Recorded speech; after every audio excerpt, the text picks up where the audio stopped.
we're all here for the same thing, which is to add value to others, help them build and be successful. Like that's the big picture scene. And yet everybody's here trying to pay their cell phone bills, feed their babies, keep their employees going, keep their business going. And we need to do what we need to do in order to be our own unique versions of ourselves and to stand out of the crowd.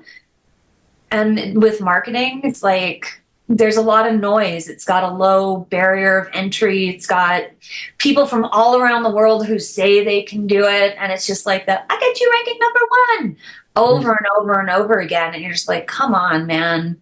Just be you, stand out, carve your niche, find your tribe, find your people, find the people that are attracted to who you are, what you do, who you serve, and hold those people closest.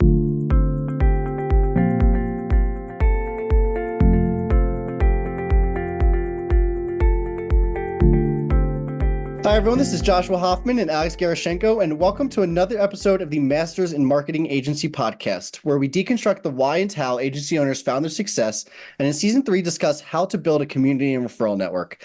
Today, I have RJ Bindi, the CEO of Tipping Point Digital, a digital marketing agency that helps you get found on Google Maps, get more calls, more form fill-ins, and more clients at your door. Welcome, RJ. Hello. Happy Uh, Monday. how'd I do with my Oh, you did so brilliant. I was like, you got the full dip and tip and audibles and everything. You nailed it, my friend. Well, I'm then impressed. in that case, before I even get into any of my questions, we have to hear how the original does it. So if you wanted to give like this is my name and company, yeah, we have to hear it. I'm Rina Bindi with Tipping Point Digital.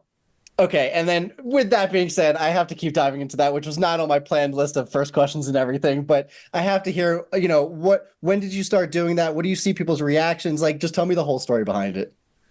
Oh man, I knew that when I was starting this business, I wanted to make my time like worth my time going places. And you meet a lot of people, oh, I do digital marketing, I do SEO, I do XYZ. And you have that same like exchange of information and conversation.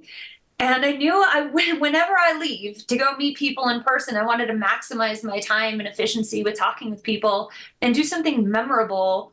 So I pushed myself out of my shell and I was like, all right, Tipping Point. I'm a Malcolm Gladwell fan. I was like, we're going to name it Tipping Point Digital because that's what we're after.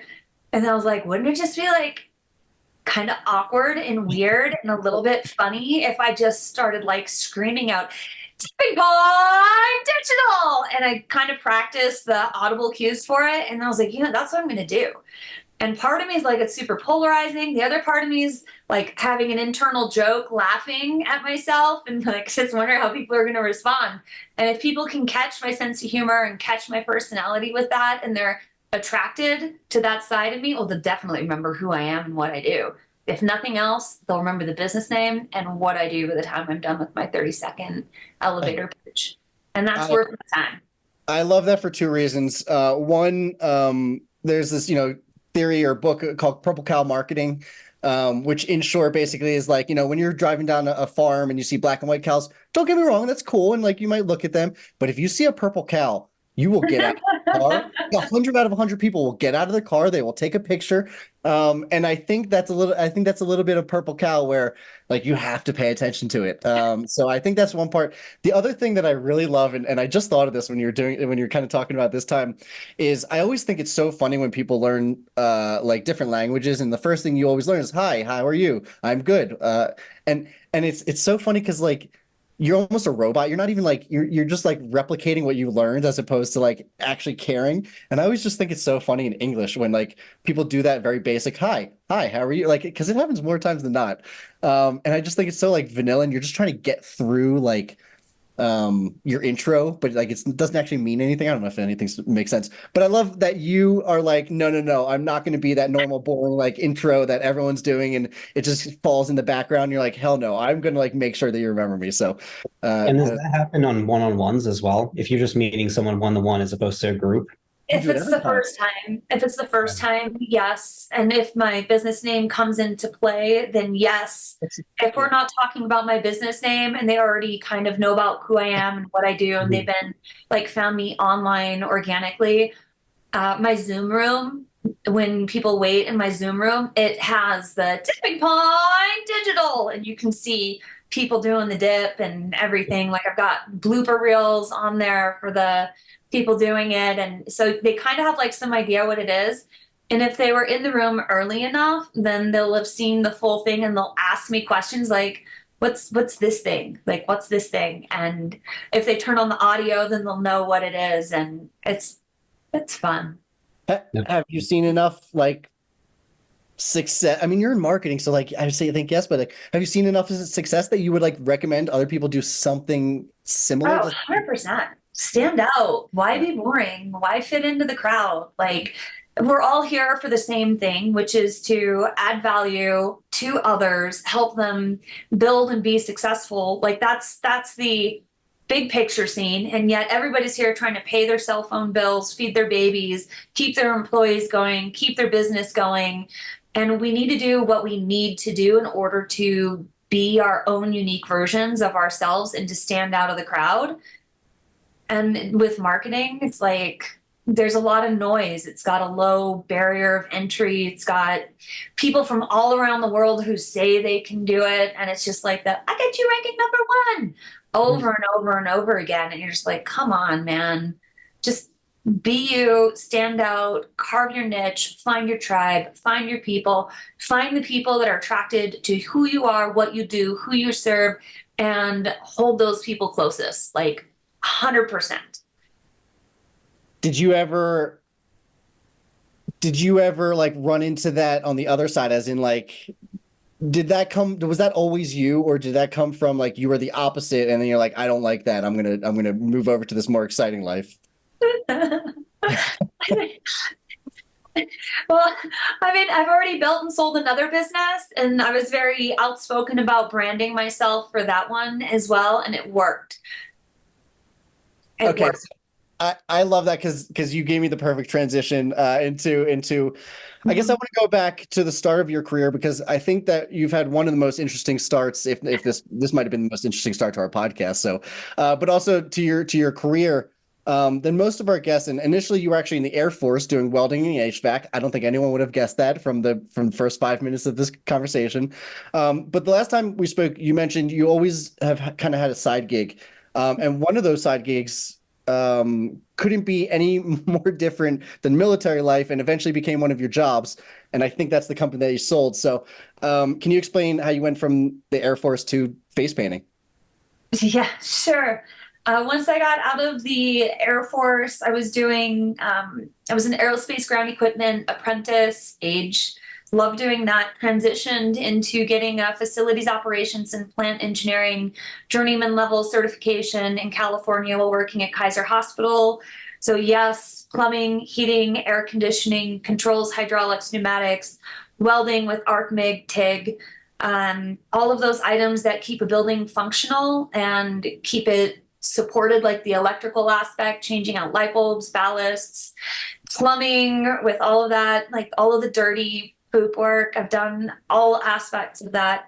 And then I found that when I was living in San Diego, a friend, I had gone on a spiritual retreat and there were a bunch of kids, and these kids just wanted to play games, and I ended up playing games with them for a couple hours. And my friend, I told him, I was like, if I could get paid to play games with kids, that would be amazing.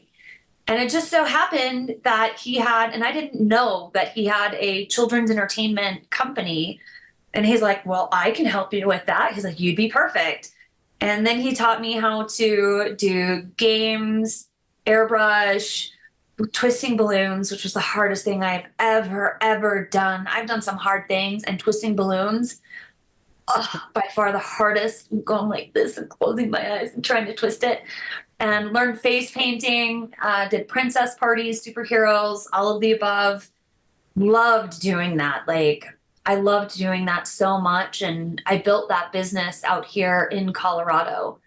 Like, I couldn't, when you find something that I had found something that I'm not only passionate about, brings me joy, and I could control how much or how little I was able to do of it. Does that make sense to you? Mhm. Yeah, I loved that. I mean, I built that baby out hard and I had to learn everything about business development and how to support that. Taking classes, education about the 5 pillars of business. Um, I moved to Colorado from San Diego, and I'd asked everyone out here for a job, and nobody was hiring. And when I say a job, I meant face painting, right? They're like, oh, our team's full. I don't have availability. There isn't enough work. And I was very disappointed. And because of that, I was like, well, I'm going to make and create my own destiny and my own work. And that's how I got into business building, like from ground zero. And I just want to say, you're in Loveland, right? Mhm. What a great place to live. Colorado. That was the exact. I just moved to Colorado last year, and like the only comment I was like, Loveland is you didn't move to Denver in the city, like you moved a little bit in the mountains, and I totally respect that. I think it's amazing.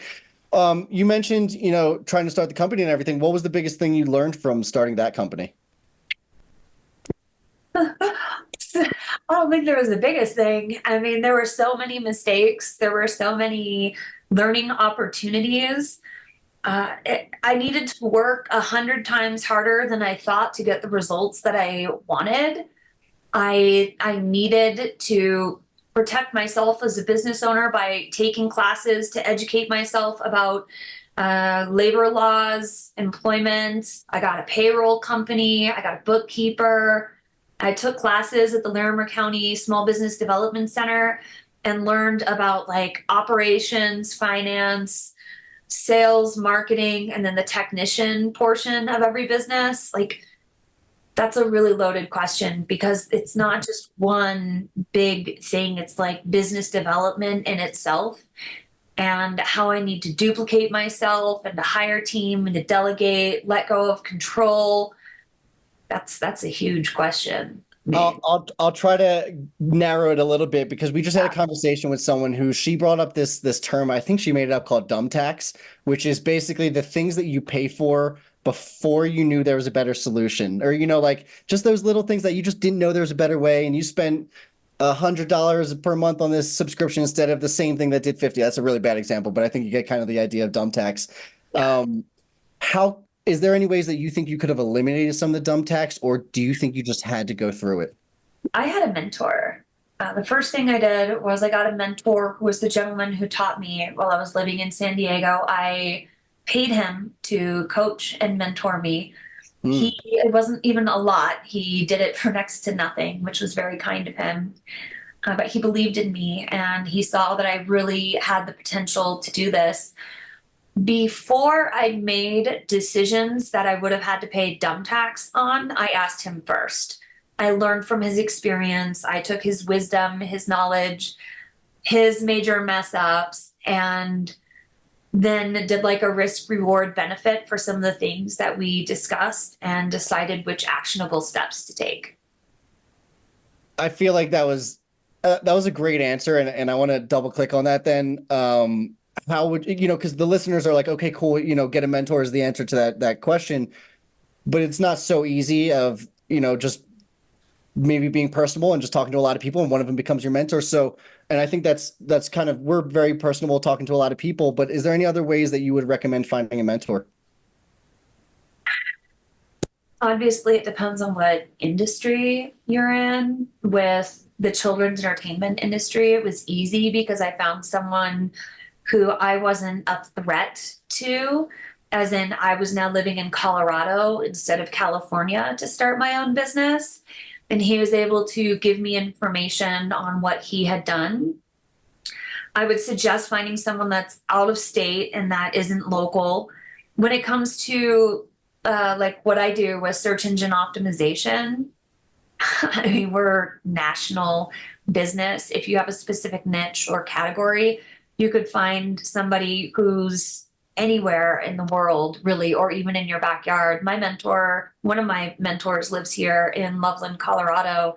And he took me under his wing, and he's been mentoring me for over 3.5 years. And he's brilliant, like absolutely amazing. And that was just because uh, we had run into each other through a local networking group and had a mutual friend.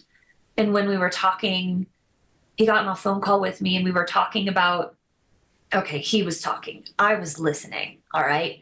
I kept my mouth shut majority of the conversation because I didn't understand what this man was talking about. He was talking about like all these crazy off-page strategy things that I had never heard of. And I was just scribbling, taking notes. And then I Googled like 13 different words that he had talked about. And I called him up the following week and I was like, I understand what you were talking about. Can you have another conversation with me, please? Like, I mean, you have to put yourself out there and you have to be ready for someone to say, no, they won't mentor you, or why would I do that? You have to be not afraid of rejection, ego, like how I look, what someone's going to say or think about me. Like I have to care enough about my business and my family and my success to really put myself out there and ask over and over again until I find someone who's the right fit. It seems like that worked out for you really well, because after you called him back and said, I know what you're talking about now. All right, what's next? It turned into, can you tell us about your weekly group with the same industry experts? Oh yeah, he's in there. Brian's in there with me every week. He got me an invite into that non-disclosure agreement group. We meet every Tuesday at 4:00 p.m. We used to be called Direwolf, and now we're called We Do the Do. And it's an invite-only group, and we're a bunch of digital marketers, optimizers from all around the world. We'll be meeting tomorrow afternoon to be accountable to each other and discuss the ways that we were able to persuade Google to understand the information that we're giving it, how it's working and not working, how some of the techniques that we were using to support the algorithm for growth of our clients' websites and entity, how that's either still working or not working. And it's been instrumental to me staying in the digital marketing realm and having that support network for working like in the business, within the strategy and how things are supposed to work in order to support my clients. So I know I'm giving them the best information that's been tested and tried, and not just like regurgitated information that somebody's talking about that I watched off a YouTube channel that may or may not work. Because with Google and optimizing and algorithms, people typically keep the things that work close to heart, and it's important to have a support group. That way, you're not taking your clients down a wrong path and blowing all of their money and tanking their business. It's a big responsibility. We spent a lot of time in season 3 talking about community and different types of communities. And as we're trying to build a community of our own of digital marketing agencies. Now, in this community that you're in that meets weekly, is everyone in SEO, or are there people that specifically focus on SEO and some focus on other aspects of the business? And second part to that is there any shared business, or is this more of a insights and let's go deeper together and learn from each other group? Yes to all of the above. Okay, that's great. They also do pay-per-click, they're full. A lot of them are full stack. I'm very isolated with search engine optimization because that's like my area of genius. And then we share information. And so, for example, I wouldn't do pay-per-click for my clients because I just churn and burn the money. So, and I know Brian's really, really good at it. He talks at conventions, he travels, he's guest speaker at some like spring break, SEO at the beach, like all of those top conventions that are happening. And I know that I'm going to literally just hand them over to Brian every time. I'm going to say like, yo, you do this and I'll stick with this. And that way I know my clients are in the best hands possible. And it's not going to be a churn and burn. He's going to care about them because it's a referral from me. And it's just, it brings everybody up and lifts everybody up. Yeah, that was perfect because, and I'll probably kind of re-ask you the question later, but we have some like basic questions that we ask at the end, and one of them is literally, you know, if there's a service that you can't provide, how do you handle that? So we'll maybe get a little bit more detail, and what we're trying to do again with this whole community aspect is maybe other marketing agency owners and other people will listen to it and say, oh, actually, I think we can help her. Do we want to set up a referral and things like that and get you guys business and help you guys out with service gaps and things like that. The last thing I wanted to ask on that specific community that you were just talking about is we obviously talked about the value that you're receiving there, but I'm curious about the other page, which is, you know, what would you actually change about that group right now?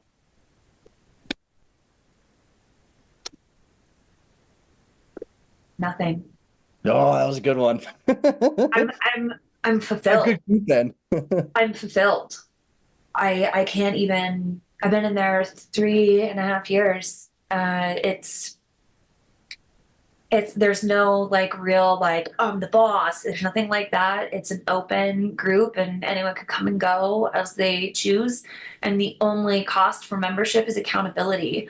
I was inducing labor and I still called in to make sure that I was there while they're inducing labor. I was like, hey, you guys, I'm in the hospital right now. And they're like, RJ, you get a pass. And I was like, you sure I'm not? It's going to be like another day at least. You know, it's slow. Get on the get-go here. Like, no, you get a pass. Be with your family. I was like, all right, you guys. Love you. In the 3.5 years that you've been there, has the group changed in size? We stay pretty stable. Every now and then, one or two people will fall off, whether it's for health reasons or they're just too busy or they need to move on.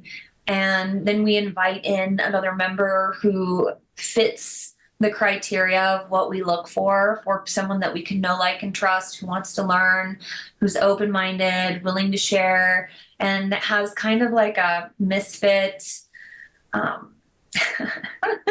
I say like a misfit, standalone, like a good attribute. Like all of us have something about ourselves that makes us a little bit different or unique or like stand out in one way or another. It's something that we can contribute that makes our group truly unique and special.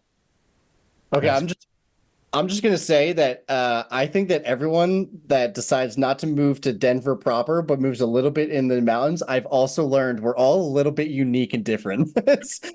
We're all like the people are like, yeah, let's go to the mountains, but like I don't say normal people, but normal people, I'm putting myself in that boat of the not normal people. They're like, yeah, but like we still want city living. We still want to see people. I'm like, no, I'm moving to the mountains. And I think you did the same thing. So just wanted to make that a one-to-one. Taking a half a step back, I want to go back just quickly to the entertainment company one more time. And Sure. did that lead to you starting the agency at all? Oh, yes, absolutely. Once I had built that out, I put in systems, had it automated, had delegated the operations. I had 32 entertainers working as contractors or employees. I had the phone systems in, everything was automated, and I could leave or like step in or out of the business very easily. I looked at the owner's comp portion of it, and it wasn't enough to franchise. And once I realized that I'd be making very little money if I had franchised it and or took it national, I just went ahead and sold it to a national business who was wanting market share in Colorado. And I increased their national portfolio by 24% with the market share that I had up here. It was a very good deal. I got a really sweet deal on it. They gave me everything I wanted, which was amazing. And I got to keep my princess dresses, which is great. And then it was like, what am I going to do next? Right? And my husband was like, what are you going to do next? I'm like, I don't know. And I wasn't sure if it was going to be business development or something in the digital realm. I had followed a gentleman for a year and invested for him to be like a guru teacher. He was stealing investors' money. It was a very bad situation. And I was ready to quit essentially doing digital marketing as a result of this individual's not being a cool dude. And I felt like I'd gone down the wrong path and was a complete failure. And then I realized just through all of that, I really love doing search engine optimization. I love building the business and the client site. And that's when I was like, I need to forget about all of these bright, shiny other items that are out there and just stay focused on one item. And I dug in deep to SEO. I dug in deep to why my other children's entertainment website had worked. And that's when I realized like I knew a lot and then I didn't know anything at all. And that's when I started getting super curious about the inner workings of the algorithms. And once I dove down that rabbit hole and Brian and I connected, it was like that was it for me. And I knew it was search engine optimization, and I knew that's where I could make the biggest impact. I want to say that I'm very upset that you didn't wear the princess dress on this call, because we've learned that whenever we wear something a little bit different, it like jacks up our YouTube shorts. Oh man. I've worn like a Philly fanatic little silly hat, and that like just got thousands, and a cowboy hat for some reason gets more. So Yeah. If you brought that up, I could have brought like one of my tiaras. I mean, I've got a whole collection. I've got $20,000 of princess gear. Like, damn, yeah, we that would be good. We would go swimming in views if that was the case. You said that you actually sold your company. What was that acquisition process like? oh, it was fairly simple. I brokered the deal myself. I actually reached out to a business broker and asked them about it. And he, oh gosh, he's like, so I have a question. Do you have any relationships with other entertainment businesses? I was like, oh, I've got a ton of them. Like, I know entertainment businesses all around. He's like, you might not even need me. And I was so grateful for him just giving me that little piece of information. And he said, reach out to all of the businesses that know you, like you, trust you, and ask them if they're in the market and would love to buy your business. I reached out to the biggest business that I knew nationally that I had shared some of my documents with, some of my training procedures. I showed them how I automated the back office and had been supporting them. I supported a lot of other entertainment industry companies locally. And when people would call and ask for support, I was like, yeah, sure, this is what you need to do. And they were just like, they jumped at the chance to own my company. They were like, absolutely, 100%, because they knew the reputation that I had built up. They knew about the systems, they knew how it was organized, and I had all of the data and all of the numbers right there for them. It was super simple. Alex, do you have a question there? Oh yeah, it seems like that type of approach of reaching out to partner companies and asking them if they'd be interested in buying your business, that seems to happen a lot in marketing as well. It's like we talked a lot on our show about the partnerships between different agencies. For example, you specifically focus on SEO. You work with Brian, who's great at PPC. You may work with another company that's great with websites and social media, et cetera. And from what you've seen in the industry so far, do you think that if you were going to sell your marketing agency, would you take a similar approach, or would you change it based on this industry? I know a lot of digital marketers. I have two friends who are on the market for buying other digital marketing agencies. And they want me to let them know if I come across any businesses that want to sell, because they know how to turn it around or flip it or become partners with them to help them grow it. So Alex, I network. Like, I'm a connector. My primary function, okay, I do SEO for companies, right? I help them grow their businesses. My primary function is getting people connected to where they need to be in order for them to be successful. Like, the technical part of the SEO is great. I don't know if I'm going to talk about this or not, but I work with dudes in the trades, like home services. Okay. I work with home service companies. When an attorney comes my way, I know that I'm going to send that out to my friend Jeff or Marco, or even my other friend, or Marco, and my other friend. Mm-hmm. A little bit of feedback there. Sorry. But I have multiple friends who will work with attorneys. I don't work with individual realtors. I do know other agencies who love working with realtors or chiropractors, and I just plug them into who they should be with and that's it. And when someone comes across a basement finisher, painter, GC, they're like, oh, you're going to want to talk with RJ. Like, she's got the background, she knows your language, she's the one you're going to want to talk to. And they're more likely to give those clients to me as a result of the unconditional kindness and just to reciprocate because I've given them so much. That's my primary function. Well, I mean, you couldn't be a better person to be on our like what we're calling season 3 for referrals and community. I feel like we even when we like our point starting to point the opposite way, like your answer just comes right back to the key. So you're doing a better job than I am at least of staying on topic. So I appreciate that.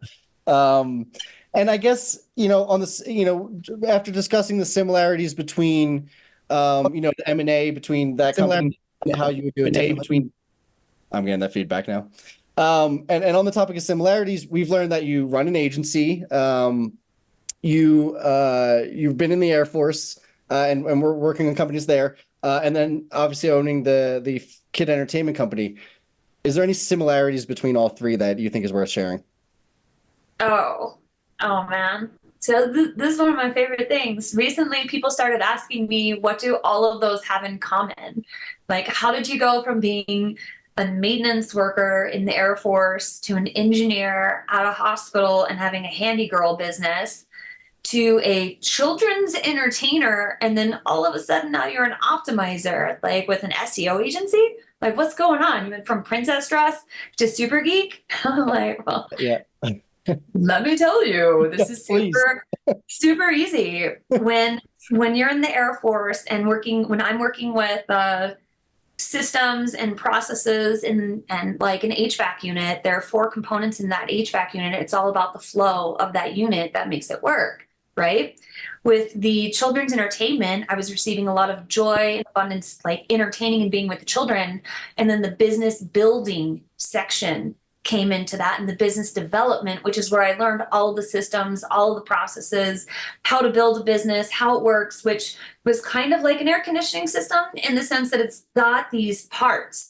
It's got these things that need to happen in order for it to be able to work and to be built and built to sell later.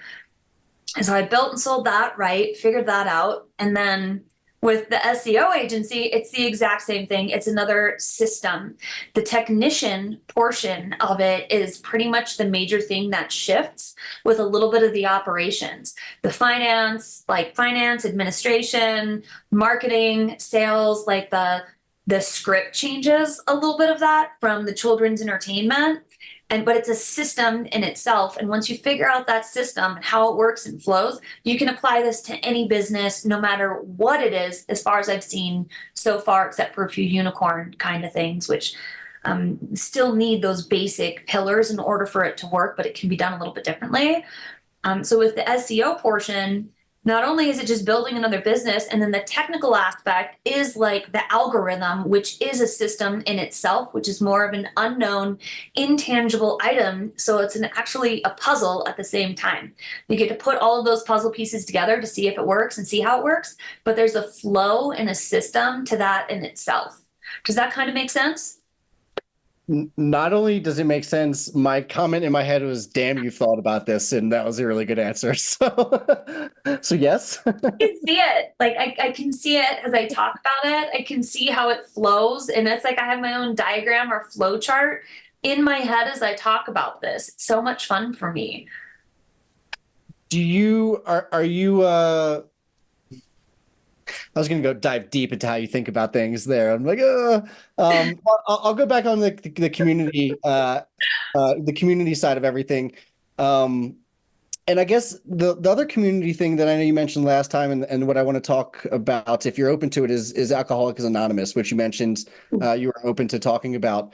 And I honestly, I tend to bring it up most times when people did go through that, because I think that's just one, it's a community. It fits what we're doing. And 2, I think it's just important for some people to hear, if anyone is going through that and they are listening to the podcast, I think just the more comments they can hear, I think is very important. So rather than asking like, why did you go? I'd like to just understand a little bit more about that community and how it's helped you.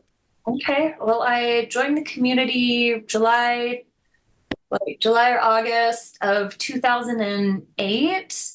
And I got sober July 29th of 2008, and I have been in there ever since. And what I learned about being in Alcoholics Anonymous and other anonymous groups is that the community is there to support me, and I can identify with the individuals in there. I've heard my story through others, and I've been able to give unconditionally through just sharing my story or listening to someone when they're having a hard time. There's very few things that are more powerful when an individual is at their rock bottom, feeling a tremendous amount of shame, mistrust, betrayal, upset, and they're sharing their story with me and their life with me. And they look at me for empathy or support, and I'm able to say, me too. Like, I have been there. I went through the similar feelings or experiences, and I know a way out. Like, I can show you how to change your life.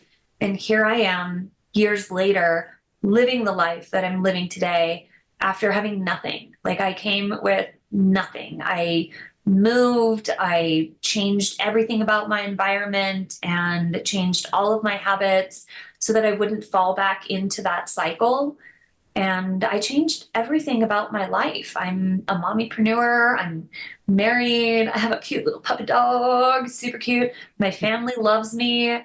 I'm a valued community member here in Loveland, Fort Collins, Windsor area. I'm trusted. There's nothing more important than mentoring someone who's at ground zero and doing it for nothing but the value of supporting one human. I appreciate you sharing that. I think, again, I just think for people that are maybe going through that, it's just valuable to hear more people talk about it. So I appreciate that. Before I get to my final questions, Alex, anything else on your side? No, I think it's great. The amount of value that you provided for the community section that we have, I think is immense. And as we're getting our community started, we're looking for a few people that we've interviewed that would be open to taking the journey with us and be the champions of the group. So may have an invite coming your way. I'd be honored. Perfect. Maybe if I am one of those few. Well, yes. And then a lot of what we're trying to do with that community, and we kind of talked about it earlier, is, again, we want to make sure that we can understand, where you need help and where you can help others. So to jump into some of those questions, how can you work with other marketing agencies, or what services can you partner with other agencies? So in other words, what do agencies tend to reach out to you for? They look for partnerships a lot of time. And as I mentioned before, it's when I haven't really had anyone who, I've got one or two people who also work with dudes in the trades, and they'll ask for some support, but it's not about like the process of what we're doing. It's more about the business building aspect and how that works. Not a whole lot of digital marketers really reach out too much unless they're doing like pay-per-click or something completely different, or a videographer or someone that would be complementary, like a website developer. I think most of the optimizers, we get our community through the chat groups that we find online.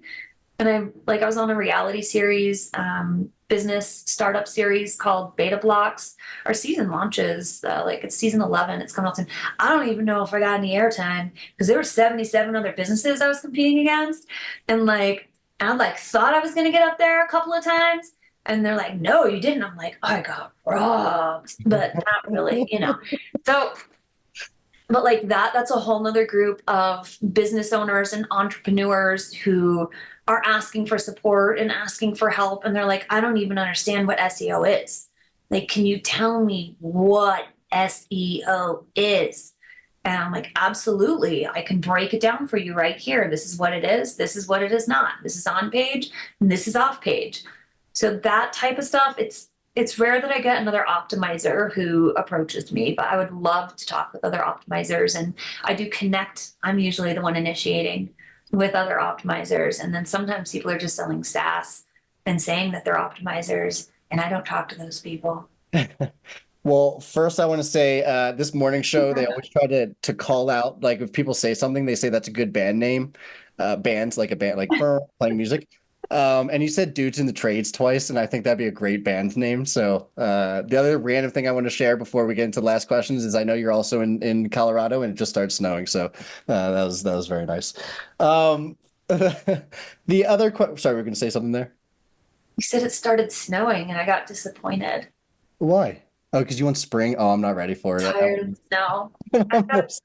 I've got a 2-year-old. When did he get out of the house? That's fair.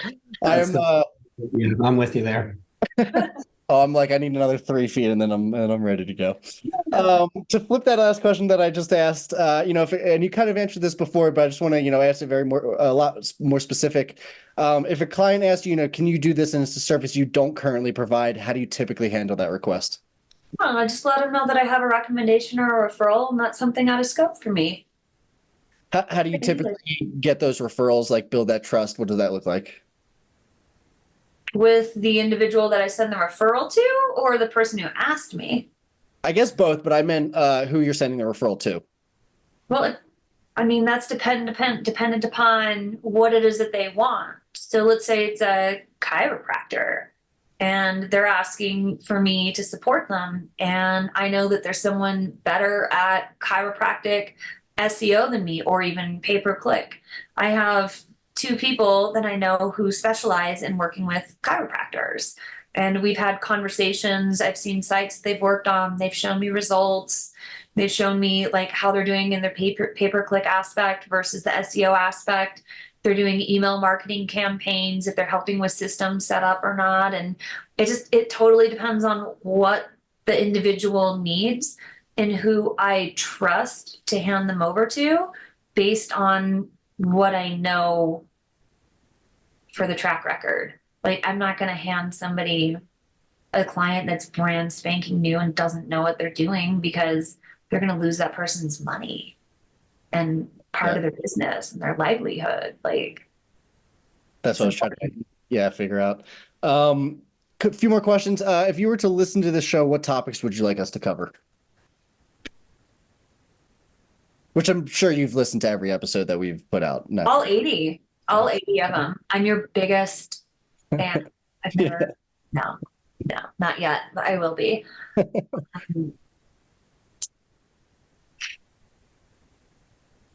Make it personal. Like, this is what I want. I'm thinking. That's what I'm thinking. I'm trying not to be, I don't want to be generic or like, oh, this is it. I think I like hearing about how people got their starts in there and maybe one of the barriers that they had to overcome to get where they're at. I suppose it would just be like an AA meeting, except for like business development. Because then you have the emotional pull, you have the experience, strength, and trust, and you pull the person through the journey. That'd be cool. Did we kind of do that today? A little. It's funny you said that. I literally, if we weren't like at the end of time, I was like, she talked about community a lot. We talked about AA. I was like, really wanted to dive into like the similarities between like AA and how we can improve other communities. But it's like, I don't think we have enough time. So I'm actually really happy that you kind of just like threw that in there. That like check mark for me. So thank you. You continuing to put me on topic. Thank you. Just a couple more questions. Are you guys looking to hire any positions right now? Maybe soon. We have an intern that's going to be starting with us soon. Really excited to get him on board, and then we'll see how it goes from there. We got a team of 10 right now, and we're kind of pretty stable. I will be looking for support in either the marketing or sales portion, probably within the next year, though, just because, duplicating myself in person is like kind of hard. Digitally, no problem. Oh man, I want to ask all these follow-up questions, but we're at the end. Last question, any book, podcast, or newsletter recommendations? Always start E-Myth Revisited, 4-Hour Work Week, and then the whole Toilet Paper Entrepreneur series. And if you can get through those, then Why Making Money is Killing Your Business by Chuck Blakeman. Yep, that's a good start. I was keep rattling. I was not here to stop you. That was great. As we come up to the end of the episode, I just want to give you an opportunity to mention how people can find you and anything else you'd like to end with. How they can find me? Yes. My website. Oh, you could Google Tipping Pond Digital. And on my website, you'll see it's got like this little flame thing on it. You can just book some time through my contact page for like a 30-minute conversation. Or if you have a website you want me to look over with you, just shoot me a note in there and we can go over that together. It's pretty easy. Or you can connect with me on LinkedIn. And you can connect with me on probably Facebook would be the best because I don't check LinkedIn. There's so much spam on that thing. Rina Jean Bindi. Perfect. Friend me and send me a message. Awesome. Well, thank you so much for coming on the show. And for those of you who have learned something new from this episode, please consider giving us a like or follow so we can continue getting the highest quality of guests. And as always, thank you for listening. RJ, thank you for I felt like I was spacey today, so thank you for keeping me on topic and making this such a good episode. Thank you. Oh, you guys are amazing. This was fun. I really enjoyed spending time with you both. Appreciate that. Thank you. Thanks for listening to the Masters in Marketing Agency podcast. I hope you got a ton of value out of this episode. And before we go, I just want to thank our sponsors, DevNoodle. DevNoodle provides marketing agencies with the ability to offer their clients unlimited website design, build, and management services with fixed monthly plans. If website design, development, and maintenance is holding your agency back from growing, please reach out to us at devnoodle.com, where we make websites easy for you and easy for your clients. devnoodle.com.